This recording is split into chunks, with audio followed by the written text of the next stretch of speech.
सहनौ भुनक्तु सह वीर्यं करवावहै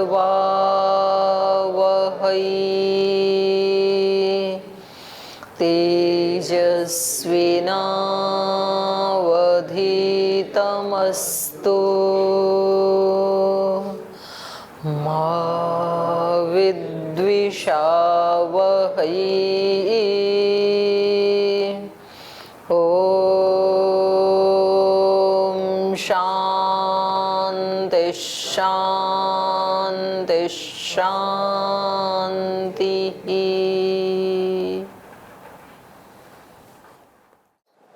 वेदांत दर्शन का द्वितीय अध्याय पढ़ रहे हैं, द्वितीय अध्याय का तृतीय पाद। और इसमें पहले भूतों की उत्पत्ति और उनका लय ये क्रम बताया।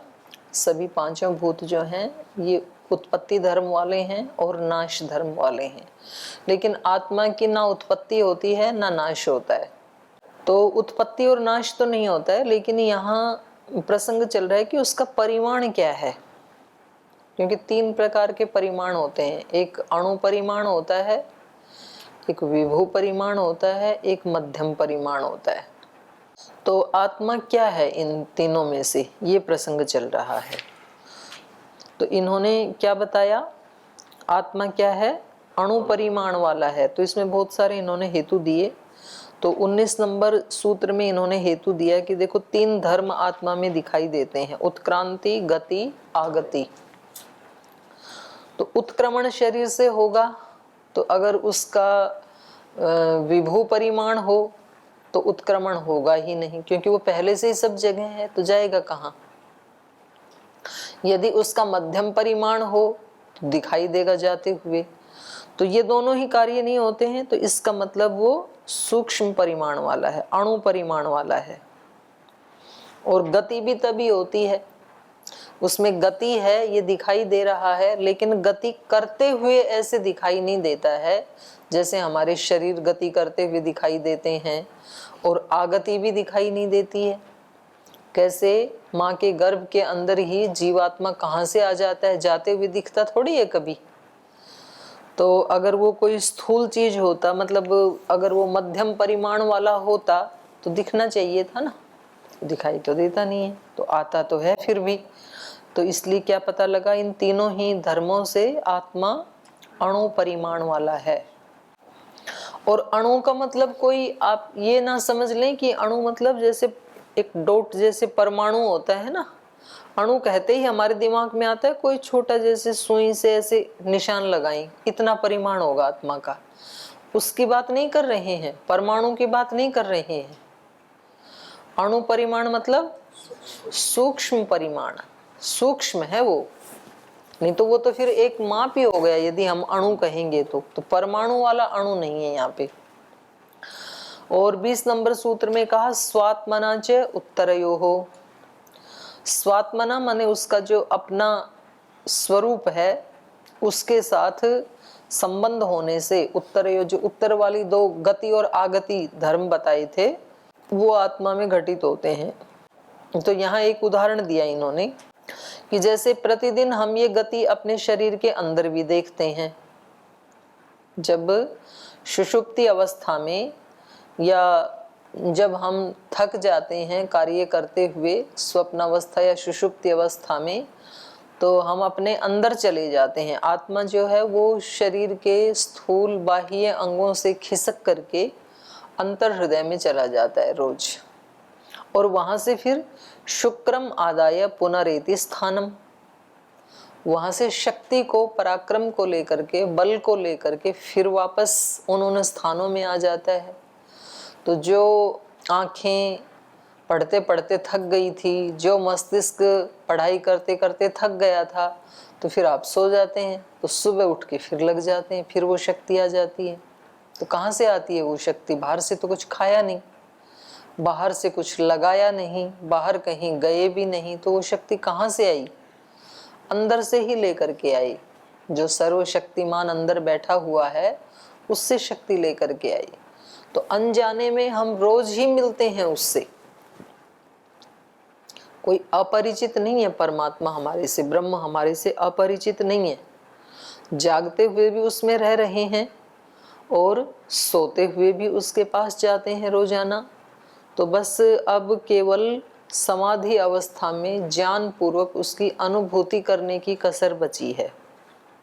तो ये कह रहे हैं कि ये दोबारा आ जाता है तो फिर से आंखें, मूर्धा, शरीर प्रदेश ये सब के सब शक्ति से युक्त हो जाते हैं। स एतास तेजो मात्रा सम अभ्याददान हृदयम एव अन्वक्रामति। यहाँ एक वकार ना ज्यादा है, एक उसको ठीक कर लेना। तो तेज की ये मात्राएं लेकर के सम अभ्याददान है, माने वो लेता हुआ वापस आ जाता है। हृदयम एव अन्वक्रामति, हृदय को प्राप्त हो जाता है। सूक्ष्म शरीर के जो तत्व हैं उन तत्वों को लेता हुआ, शुक्रम आदाय कहा ना, तो सूक्ष्म शरीर के मन, इंद्रिय आदि जो हैं इनके तत्वों को वहां से सम अभ्यददान लेता हुआ हृदयम एव अन्वक्रामति, हृदय को प्राप्त हो जाता है। इति शरीर अभ्यंतरे गति प्रतिपाद्यते, तो शरीर के अंदर की गति का यहाँ पर प्रतिपादन किया है। तदिदम सर्वम अणुत्वादेव संभवती, तो ये सब अंदर की गति, वहां से शक्ति लेना, ये सब अणु आत्मा के होने में ही संभव हो सकता है, स्थूल में नहीं हो सकता है ये। तो चलें आगे। आगे कह रहे हैं ना अणु तच्छ्रुते रीति चेत नेतराधिकारात। कह रहे हैं न अणु अतः अतच्छ्रुते इति, उसकी श्रुति तो मिलती नहीं है। बोले आपने ऊपर जो वर्णन किया है उससे ये तो सिद्ध हुआ कि वो स्थूल परिमाण वाला नहीं है, पर वो अणु परिमाण वाला है, ये तो सिद्ध नहीं हुआ इससे। ठीक है, ऊपर वाले में तो क्या बताया कि ये जो कह रहे हैं, ये जो प्रमाण इन्होंने दिए हैं, इनमें कहीं भी ये तो नहीं कहा ना कि वो सूक्ष्म परिमाण वाला है। इस वर्णन से ये तो निकल के आया कि वो विभू परिमाण वाला नहीं है, आकाश की तरह या परमात्मा की तरह विभू परिमाण वाला नहीं। बात दो पे ही चल रही थी कि वो अणु परिमाण वाला है या विभू परिमाण वाला है। तो इससे ये तो निकल करके आ गया कि वो ब्रह्म की तरह से, आकाश की तरह से विभू परिमाण वाला तो नहीं है, लेकिन अणु परिमाण वाला है। ये अर्थापत्ति से तो निकल रहा है पर शब्द प्रमाण से तो नहीं निकल रहा है। तो ये कह रहे हैं कि हम कैसे माने वो अणु परिमाण वाला ही है, मध्यम परिमाण वाला भी हो सकता है। तो कह रहे हैं न अणु वो अणु परिमाण वाला नहीं है।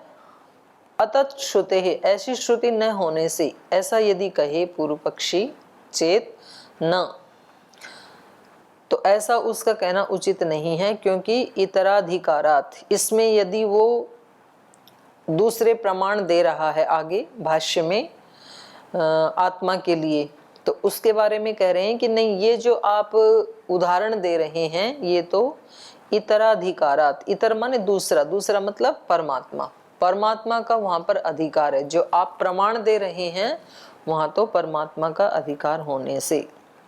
आत्मा न ही अणु अस्ति, आत्मा अणु परिमाण वाला नहीं है। कुतः अतत श्रुते है, उसकी श्रुति न होने से। तद भिन्न प्रमाण वचनात्, बोले ये जो कहा है आत्मा के बारे में, प्रमाण तो कुछ और बता रहा है उसके बारे में, उससे भिन्न प्रमाण वचन होने से। क्या कह रहा है प्रमाण? सेवा एष महान अजय आत्मा यो अयम विज्ञानमय प्राणेषु। तो ये बृहदारण्यक का प्रमाण कह रहा है, सेवा एष महान, वो आत्मा क्या है? महान है, और अजय, और आत्मा आत्मा है ही। यो अयम आत्मा, ये जो आत्मा है वो महान और अज है। विज्ञानमय, विज्ञान वाला है। प्राणेषु, प्राणों में रहता हुआ, जो इन इंद्रियों में हमें दिखाई दे रहा है, प्राणों में दिखाई दे रहा है, वह यह आत्मा महान है और अज है। तो यहाँ तो सूक्ष्म परिमाण कहा ही नहीं। देखो ये जो गुण है ना, जैसे महान, अजय, ये आत्मा में भी घटित होते हैं और परमात्मा में भी घटित होते हैं। तो ये प्रसंग से पता लगेगा कि कहाँ इस प्रसंग में आत्मा का वर्णन चल रहा है या परमात्मा का वर्णन चल रहा है। तो ये जो इन्होंने प्रमाण दिया 4 4 22 है, वैसे ये 12 नहीं है, इसको ठीक कर लीजिए। बृहदारण्यक का ये जो 4 4 22 वाला जो प्रमाण है, ये वहां पर परमात्मा परक वर्णन चल रहा है। तो यहाँ इन्होंने उसको उठा करके आत्मा के बारे में कह दिया, एक आत्मा शब्द को देख करके। तो केवल एक आत्मा शब्द से सब जगह आत्मा का ग्रहण नहीं होता है, कहीं कहीं प्रसंग के अनुसार परमात्मा का ग्रहण भी होता है। फिर दूसरा प्रमाण दे रहे हैं मुंडक उपनिषद का, तथा नित्यम सर्वगतम सुसूक्ष्मम तदव्ययम भूतयोनिम परिपश्यन्ति धीराः।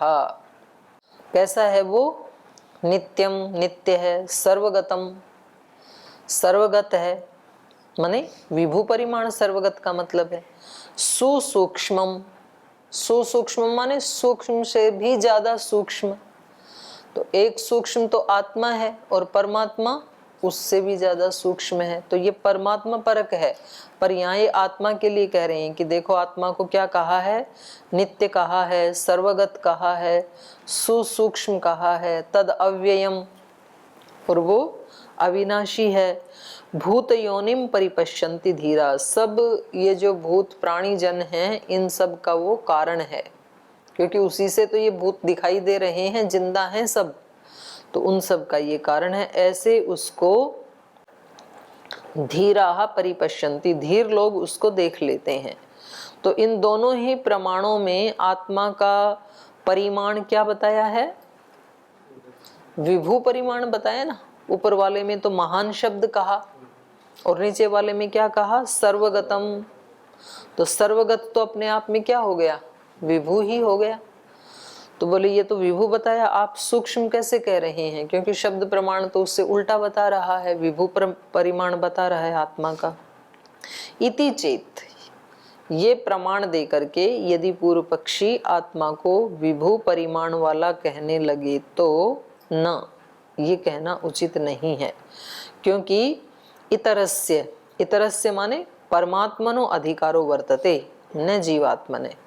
जहाँ का ये प्रसंग इन्होंने उदाहरण के रूप में दिया है, प्रमाण के रूप में दिया है, वो तो वहाँ तो परमात्मा का अधिकार है, परमात्मा परक वहाँ पर वर्णन है, न कि आत्मा परक।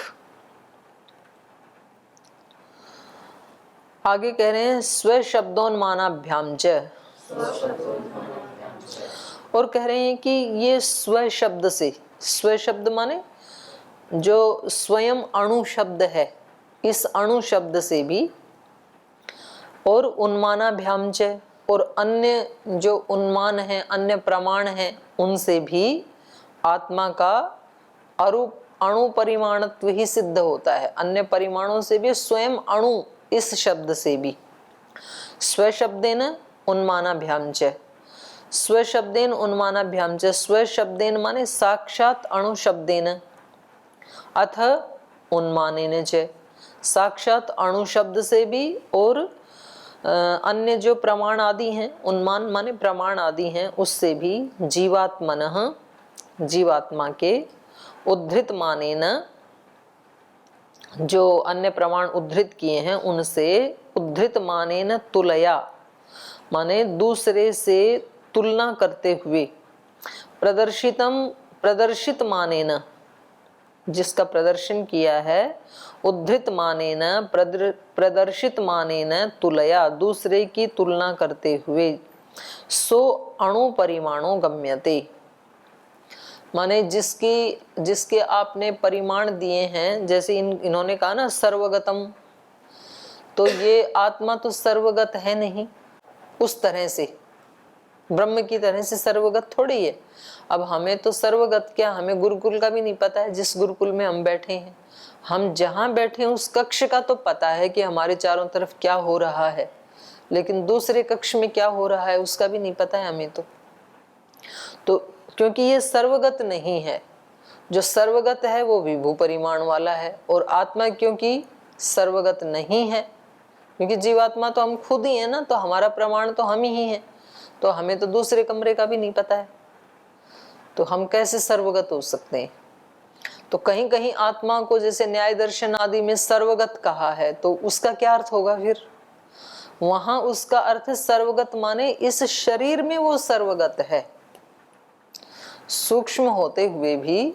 जैसे दीपक एक ही जगह रखा होता है लेकिन प्रकाश तो पूरे कमरे में होता है ना, तो ऐसे शरीर में आत्मा एक जगह, यद्यपि हृदय में रहता है, हृदय स्थान बताया उसका, लेकिन तो भी उसकी चेतना शरीर के अंतिम भाग तक व्याप्त है। न्याय दर्शन में आएगा, भी आपने नहीं पढ़ा है, वो आगे वर्णन आएगा कि चेतना कहाँ तक व्याप्त है शरीर में। और खास करके वहां पर नाखून और केश को लेकर के बात चलाई है कि केश को हम चेतन माने कि अचेतन माने, क्योंकि बढ़ते भी हैं और कोई उनको खींचे तो दर्द भी होता है, तो वहां चेतना है कि नहीं है? है। चेतना नहीं होगी तो क्यों दर्द होगा? तो फिर बोले कि यदि उसमें चेतना है तो जब नाखून काटते हैं या बाल को काट देते हैं तब तो दर्द नहीं होता है और कोई हानि भी नहीं होती है। तो फिर वहां पर समाधान दिया है कि चेतना कहाँ तक है? त्वक पर्यंत है, जहां तक त्वचा है। माने त्वचा के इधर वाले नाखून को काटेंगे तो दर्द होगा, त्वचा से आगे जो बढ़ गए उनको बेशक काट दो। तो त्वचा के यहाँ से यदि बाल को खींचेंगे तो दर्द होगा, और बीच में से पकड़ के आगे वाले को खींचे तो दर्द नहीं होगा। तो चेतना को वहां पर त्वक पर्यंत बताया है। तो यहाँ भी कह रहे हैं सो अणु परिमाणो गम्यते, जो आपने उद्धृत माने न प्रदर्शित माने न च तुलया, इसकी तुलना में जो आपने उदाहरण दिया है और जिससे आपने तुलना की है उससे भी ये आत्मा अणु परिमाण वाला ही मालूम पड़ता है। यथा एषो अणु आत्मा चेतसा वेदितव्य यस्मिन् प्राणः पंचधा संविवेश, ये मुंडक उपनिषद का है। एष आत्मा अणु, वहां पर क्या कहा? ये आत्मा कैसा है? अणु परिमाण वाला है। चेतसा वेदितव्य, और इसको किससे जाना जा सकता है? किससे जानना चाहिए? चेतसा, चित्त से। चित्त से मतलब बुद्धि से। तो आत्मा को बुद्धि से ही जाना जा सकता है, ज्ञान से जाना जा सकता है, बुद्धि से जाना जा सकता है। यस्मिन् प्राणः पंचधा संविवेश, जिसमें पांच, ये प्राण जो है वो 5 प्रकार के रूप में विभक्त होकर के संविवेश विद्यमान है, प्रवेश किए हुए हैं। ऐसे उस आत्मा को चित्त के द्वारा ही जाना जा सकता है। साधन आत्मा को जानने का प्रज्ञा ही बताया ना योग दर्शन में भी, रितम भरा प्रज्ञा से ही तो जाना जा सकता है उसको। अत्र स्व शब्दो अणु शब्द, सूत्र में जो स्व शब्द कहा है उसका मतलब क्या है? अणु शब्द। और कितना अणु है वो, उसका परिमाण श्वेताश्वतर में बता रहे हैं। बालाग्र शतभागस्य शतधा कल्पितस्य च भागो जीव स विज्ञेयः। बाल माने बाल, सिर का बाल, और उसका जो अग्रभाग, बालाग्र, और उस अग्रभाग के 100 भाग कर दें। बाल के जो अग्रभाग है उसके 100 भाग कर दें, और फिर शतभाग से शतधा, वो जो 100 भाग किए हैं उसका जो 100वां भाग है उसके फिर 100 भाग कर दो, तो कितना हो गया? बाल के अग्रभाग का 100 into 100 10,000, बाल के अग्रभाग का 10,000वां भाग। अब आप बोलो कितना सूक्ष्म है, क्योंकि बाल का अग्रभाग ही कितना सूक्ष्म है। पहली बात तो उसके 2, 4, 5 टुकड़े भी हम कर नहीं सकते हैं, 100 टुकड़े भी, 100 टुकड़े करेंगे तो आप बोले वो बचेगा ही नहीं देखने को, और 1000 टुकड़े करें तो लगता है पॉसिबल ही नहीं है 1000 टुकड़े करना, अग्रभाग के 1000 टुकड़े कैसे करेंगे? और यहाँ कितने टुकड़े बताए? 10,000। तो 10,000 वो आंख से तो दिखेगा नहीं, इतना सूक्ष्म है। तो ये भी बताने के लिए है कि उसको समझाएं कैसे। तो बोलिए इतना सूक्ष्म है कि एक बाल के अग्रभाग के 10,000 टुकड़े किए जाएं तो उतना जीव विज्ञेय, उतना इस जीव को जान लेना चाहिए। आराग्र मात्रो ही अवरोपि दृष्टः, ये दूसरा अनुमान दिया इन्होंने। आराग्र, आरा मतलब सुई, सुई के अग्रभाग के समान। तो सुई का मतलब, यहाँ सुई भी कई प्रकार की होती है, छोटी, बड़ी, मोटी, पतली। तो सूक्ष्मता को बताने के लिए ही ये है, तो बिल्कुल ठीक उतना ही होता है ऐसा नहीं है। आराग्र मात्रो ही अवरो अपि दृष्ट, जो दूसरा है वो भी कितना देखा जाता है, सुई की नोक के बराबर, अर्थात बहुत सूक्ष्म है, बस इतना ही कहना चाह रहे हैं। क्योंकि ये सारी उपमाएं जो हैं ये फिर उस दृष्टि से हीन उपमा ही मानी जाएंगी। इति अनुमानम, तो ये अनुमान है। तो ये कह रहे हैं कि यदि वो इतना सूक्ष्म है तब तो फिर वो सारे शरीर में व्याप्त नहीं हो सकता है, सारे शरीर को कैसे चलाएगा? क्योंकि इतना जो सूक्ष्म है वो तो हृदय के भी किसी उससे झिल्ली से चिपक के रहता होगा, फिर बहुत सूक्ष्म है ना। तो हमें शरीर के जैसे पैर का जो अंगूठा है, उंगली है, वहां पर कुछ चोट लग जाए तो वहां कैसे पता लगेगा? चेतना पूरे शरीर में व्याप्त कैसे होगी? इतना सूक्ष्म है तो कहीं एक ही जगह रहेगा, कहीं भी मान लो उसको। ऐसा यदि मन में आए तो उसके लिए अगला सूत्र बता रहे हैं, अविरोधश्चंदनवत। कह रहे नहीं, इसमें कोई विरोध नहीं आएगा, चंदन के समान। जैसे चंदन का वृक्ष एक जगह ही रहता है, लेकिन उसके एक जगह रहने से भी वो पूरा जो जंगल है वो महक जाता है। या फिर शरीर में किसी एक जगह पे चंदन लगाते हैं, मस्तक पे तिलक के रूप में, और उसकी शीतलता पूरे शरीर को मिल जाती है। तो ऐसे ही है ये भी। अणु ही आत्मा इत्यत्र केनचित् चेत छंकेत यत तस्य एकदेशवर्तित्वात् न शीतोष्णादि ज्ञानम भवेत न हस्तपादादि चालनम संपद्येत। कह रहे हैं यहाँ पर आत्मा को अणु बताया, और अणु भी इतना बताया कि बाल के अग्रभाग का 10,000वां भाग। तो यहाँ पर केनचित शंकेत चेत, अगर कोई शंका करे, यत तस्य एक देशवर्तित्वात्, यदि इतना सूक्ष्म है तो किसी एक ही देश में रहेगा, तो एक देशवर्ती होने से शीतोष्ण आदि ज्ञानम न भवेत, उसको सर्दी गर्मी आदि का ज्ञान तो नहीं हो पाएगा फिर, क्योंकि सर्दी गर्मी तो स्थूल शरीर को लगती है और वो तो कहीं सूक्ष्मता से बैठा है एक देश में, तो उसको कैसे पता लगेगा? शीतोष्ण आदि ज्ञानम न भवेत न हस्तपाद आदि चालनम संपद्येत, हाथ पैर चलाना इधर उधर हो रहे हैं हमारे हाथ पैर आदि, तो ये संचालन कैसे करेगा इतना सूक्ष्म एक देश में बैठा हुआ? शीतोष्णादि ज्ञान साधनानि गति प्रवृत्ति साधनानि च जड़ानि संति, क्योंकि शीतोष्ण आदि का ज्ञान करने वाले जो साधन हैं, हाथ पैर त्वक आदि, वो कैसे हैं? जड़ हैं वो, तो उनमें तो चेतन है नहीं। चेतना तो आत्मा में है, और आत्मा बैठा है कहीं किसी एक देश में।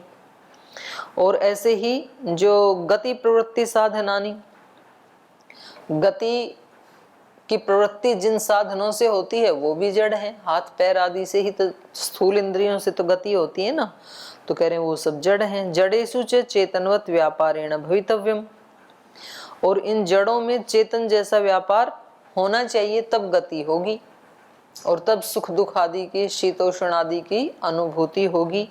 और वो चेतनवत व्यापार तो तब हो जब आत्मा वहां पर भी उपस्थित हो, उन जड़ पदार्थों में भी, जड़ इंद्रियों में भी, शरीर में भी। और आत्मा क्योंकि सूक्ष्म है तो वो वहां पर है नहीं, वो कहीं एक देश में है। और कह रहे भवेत चेत विरोध प्रसज्यते, और यदि वो उन स्थानों में भी है, हाथ पैर आदि जड़ पदार्थों में भी, तो फिर विरोध, फिर वो सूक्ष्म नहीं है, अणु परिमाण वाला नहीं है, फिर तो वो सब जगह है, तो आप फिर उसको अणु परिमाण या एक देशी नहीं कह सकते हैं। इत्यस्य समाधानम, तो अब इस समस्या का समाधान दे रहे हैं, क्या है? अविरोधो न खलु विरोधो अविरोध एव, बोले नहीं, इसमें कोई विरोध नहीं आएगा, सूक्ष्म मानते हुए भी कोई विरोध नहीं आएगा। कथम? चंदनवत, चंदन के समान। यथा ही एक देशस्थ, चंदन वृक्ष स्वसन्निहितान अचंदन वृक्षान अपि चंदनयति। जैसे एक स्थान में रहता हुआ चंदन का वृक्ष स्वसन्निहितान अचंदन वृक्षान अपि, जो चंदन वृक्ष नहीं है, दूसरे वृक्ष हैं उसके आसपास, उनको भी चंदनयति, चंदन की सुगंध से युक्त कर देता है। अब ये अपने जो वेदा लाइफ है वहाँ पर 3000 चंदन के वो लगाए हुए हैं, पौधे हैं, अभी तो पेड़ बनेंगे, छोटे छोटे हैं। तो देखते हैं उसके आसपास जो जंगल के जो पौधे हैं वो सुगंधित होते हैं कि नहीं होते हैं। अब ये ऐसे कहा तो है यहाँ पर कि जो उसके आसपास के वृक्ष होते हैं उनमें भी उसकी सुगंध आ जाती है, उसका गुण आ जाता है, तो वो आसपास वाले भी महंगे बिकते हैं, ऐसे सुना है। तो सानिध्य से गुण तो आते ही हैं। जैसे वो सोने आदि की माला होती है तो उसमें रुद्राक्ष भी होते हैं, सोना भी होता है, तो जब तोलते हैं तो रुद्राक्ष भी उसके साथ ही तुल जाता है।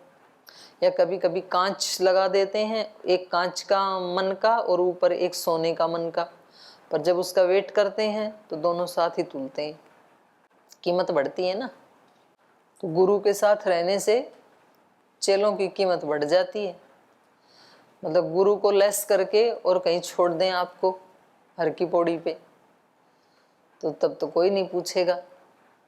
और यदि वहाँ जाके आप बैनर लगा के बैठें कि हम स्वामी जी के शिष्य हैं, तो फिर कई लोग पूछेंगे कि भाई हमारा वहाँ योगग्राम में करवा दोगे क्या,